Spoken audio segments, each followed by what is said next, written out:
Hey everybody. So, to fill you in on what happened. So we just had a meeting with a company who came in. I don't know if you see those ads on Facebook that say, oh, we'll come in and replace your shower, your bathroom within a day. It'll get done in one day, and it's cheap and $1,000 off and this and that. So Donna and I needed a new shower because this one's old and full of mold and this and that, and it's not, but we don't have much money. So Donna was going to spend her tax return. We only have like $2,000 to spend on to fix the bathroom again, the shower, get a new shower install. We just need a new install, right? Like a one piece, no tub, just shower thing put in there. Old one ripped out, it's all moldy and this and that, and put a new one in, right? And so this company called and they're trying to sell, and I told them 1,000 times on the phone, we only have $2,000. Do not send somebody out here on my Saturday. We make me get up early because I got 2 hours of sleep last night because we were up praying all night. I said, you're going to waste your time trying to sell us into stuff that we can't afford. We are not taking out credit. We don't have credit. I don't have credit line. Donna don't have credit. We don't have more than $2,000 to spend at most, and we really shouldn't be spending it on a bathroom. But, we need a washing machine as well, and we need things, and we just don't have the money. And so this guy, long story short, comes out here trying to peddle. No matter how many times I told him, we don't have the money. They don't believe you. I showed him my bank account. I showed him I had $5 in my savings account and like $200 paycheck this week because I had to miss some work last week. And I only make $300 a week because it's not even worth explaining again why I'm stuck in this situation, but I am. So anyway, no matter how much I told him, at the bottom line, he came out with $23,000 or $13,000 change figure. And I'm like, dude, under $2,000. I made that clear. There's no way it costs $13,000 to fix this shower. I can go and do it at Home Depot for $1,000. And, if I can do it myself, I don't need all that, Then he knocked it down to $8,000 and he wants us to get in a credit plan. I'm like, dude, I'm not taking out a credit card. I can't. I don't have the credit. Oh, it's just a soft pull. Yeah, soft pull. There's been so many soft pulls lately, I have no credit left. So he left frustrated, and I'm really mad at the company because I told him, they called me like 5 times on the phone, insisting to book this appointment. I told them, don't send someone out here. We only have $2,000, period. We'll write you a check for $2,000. All said and done, that is it. If you can't do that, don't waste our time. Don't waste your representative's time. Well, they try to come and haggle you anyway. And I felt bad. He's a young, good-looking kid. He's obviously making a commission off of this, and he came and measured and this and that. And I told him my situation before we even sat down. But then he gives us a video tutorial and, oh, this is the cost of this and that. And I'm looking at him like, dude, come on. I know how much it costs. He's like, oh, it's going to be at least $800 to fix the toilet. No, it's not. I just had that brand new toilet, top of the line, $130. Don't tell me it's $800. Well, that's with installation. No, we had it installed for $100. So, come on. It's just whatever. The point is, when something looks too good to be true, it always is. And I'm getting so tired of the lies and the BS, and then they make you feel guilty. And I had to sit here and tell him our whole sob story, literally, and show. I didn't have to go there. I could have kicked him out, but I was trying to tell him. And he's getting impatient. He's trying, well, what if we do this? And what if we do that? We don't have the money. Why do I just want to know, why do people think that everybody's got $20,000? This is a trailer park. They knew that. Why would you think that we have $20,000 just laying in an account somewhere that we can spend on a bathroom? Okay? That bathroom would have cost more than the whole trailer's worth. Seriously. And you try to tell him, so I told him about my whole situation, how I got into this situation, how Donna's not well, and this and that, and we really just don't have it. I showed him proof. Well, how about $8,000? Oh, you're willing to go from $13,000 to $8,000. We don't have it. Well, what if you get a payment plan? I told you I can't do a payment plan. My credit's tied up. She has no credit. She went through bankruptcy. I have no credit. It's just a soft pull. I'm telling you, you're not going to get me approved. I've tried. There's no way. My credit's like 400. I can't get any more. There's too many marks on it. Stop pulling my credit. You're putting me into a ridiculous negative zone here I'll never get out of. I was trying to get a credit card so that I can start putting Donna's bills. I figured if I open a credit card, even if it's high APR, And Donna, I put everything, Donna's groceries, her bills, whatever she pays on my credit card every month. I could start building credit. And she could just give me the cash to pay off the bill at the every month. Then I could start building credit, right? But I can't get a credit card. I tried to get one for my teeth because I need about $6,000 worth of dental work. And I can't get approved. The state insurance won't cover it because I don't have enough teeth in my mouth, and there's not a tooth over here, so they won't do this one, and all this nonsense. So I have caps that stink, and they have to be removed. They're infected, but I need those teeth to chew on. And if I remove them, they won't replace them, and I'd have to have the whole tooth pulled out, and I'd have nothing to chew on in the back. And I already don't have any left, top and bottom. I just have the front teeth left. So I have like 4 teeth, and they're fake.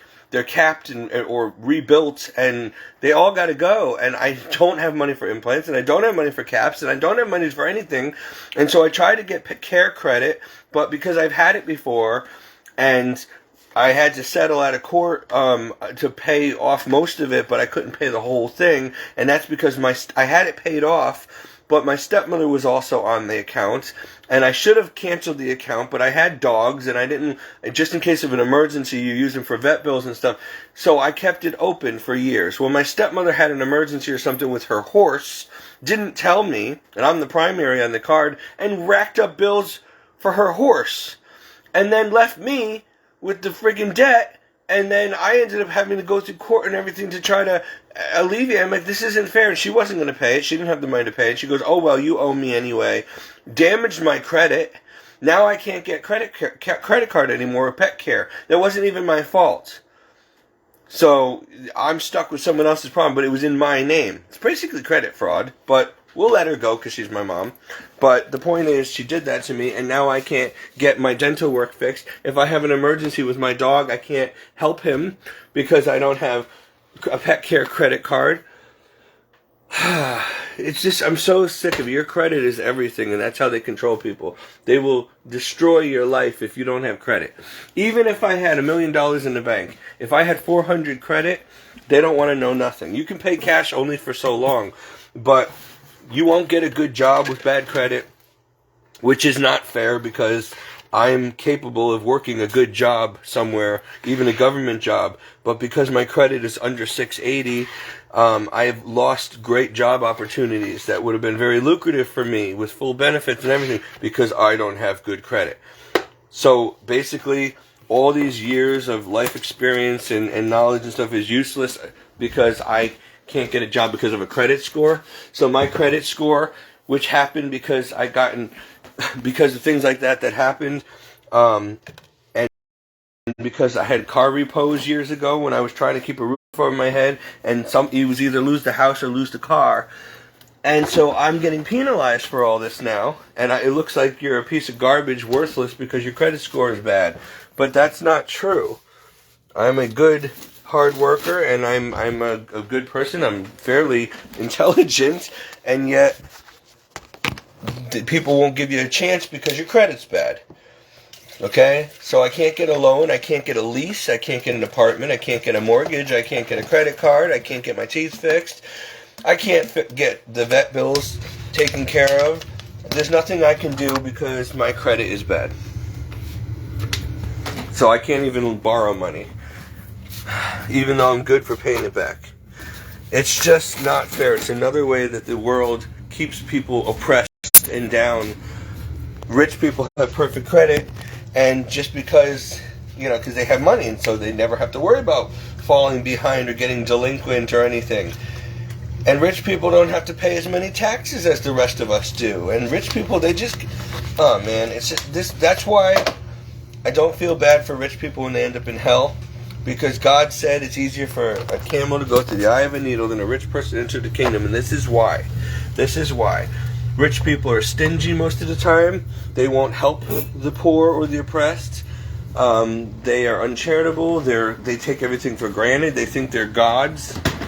They get away with crimes and not paying taxes everybody else has to pay. They live in the lap of luxury, and all they do is party and enjoy their lives. and rub it in everybody else's face, and the new cars and their yachts and their vacations and their mansions. And meanwhile, people like me and Donna are like wondering where we're going to get our next groceries from, or if we're going to be able to keep a roof over our head. It's sick. It's not fair. You know? It's really not fair. And this is the world we live in. It doesn't pay to be poor. And now the elite say, oh, if you're that poor or whatever, we just don't want you on the planet because you're useless to us. You ain't got no intelligence, you got no credit. If you're sick with any disease which we inflicted upon you, then you might as well just be put to death, because you won't be a good slave for our system if you can't work as much because you have disabilities or you're sick. So we'll put you down like a lame horse.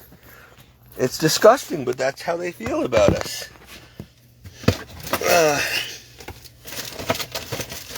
Oh well. There's a very real God and a very real hell for a reason. And people like Bill Gates and all these people, they're going to end up there. So enjoy your tyranny while it lasts. I hope your father, the devil, gives you a nice good life while you're down here, because you aren't going to be seeing heaven, and this is your only reward. So you can take your billions of dollars and shove them where the sun don't shine. And when you kill people like Christians, you're only martyring us anyway with your pandemics and your whatever you're doing. So you're just going to send us to heaven sooner. So you're actually doing us a favor, because death is the only way out of this hellhole of a world. So we really don't care what you do. And I can't wait till, well, I hate to say this, but when Bill Gates gets to hell, he'll be sitting on a burning pile of money, getting jabbed by demons with needles for the rest of eternity. Him and all Soros and all these other satanic sons and daughters of the devil who are destroying this world. It's getting worse by the day, and you know what? I know we're not supposed to wish evil on anybody, so I was actually, because I know the power of prayer, and I was actually going to start praying novenas. The thought occurred to me, asking God to destroy them, to destroy the wicked elite. Let them be exposed and drop like flies. May they eat their own poison. But then Jesus kind of told me, Stephen, that's not very Christian. They will have their time, but I'm not going to answer prayers to wipe out your enemies. That's killing people, and that's not how we are. We are merciful and forgiving and patient and kind and long-suffering. I'm like, oh Lord, just destroy them already. Come on. In time. I got all eternity to do that, but I'm going to bring good out of this evil in my way. You'll see. This is the separation of the sheep from the goats. So we can't pray that they die and get destroyed and thrown into hell. So I have to start praying that Jesus returns soon. But then that's not good either, because if I keep praying, Lord, please return soon, and if he returns tomorrow and even I'm not ready, then that didn't work out in my benefit. And my family and everybody who's not saved, they're going to go to hell faster. So we don't want the Lord to return soon, because nobody's ready, and so a lot of people end up in hell. So that's why the Lord is tarrying. Oh, it's snowing outside for the first time in history this year. It's actually snowing.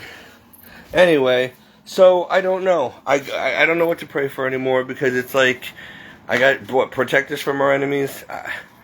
I don't even know. I want the Lord to come now, but then a lot of people end up in hell once he does, because once he comes back, it's over. And I can't pray to destroy our enemies, because that's not really being very loving and Christian. Ugh, what a conundrum. But I do not feel bad when the wicked perish. I mean, and I should, because it's a horrible, horrible thing. But they really, not only did it to themselves, but they're doing it to all of us. They're bringing us all down. I can't stand Satan and his minion. I really can't. And I want him gone. And, you know, they want us gone anyway. They hate Christians. They want Christians dead and gone.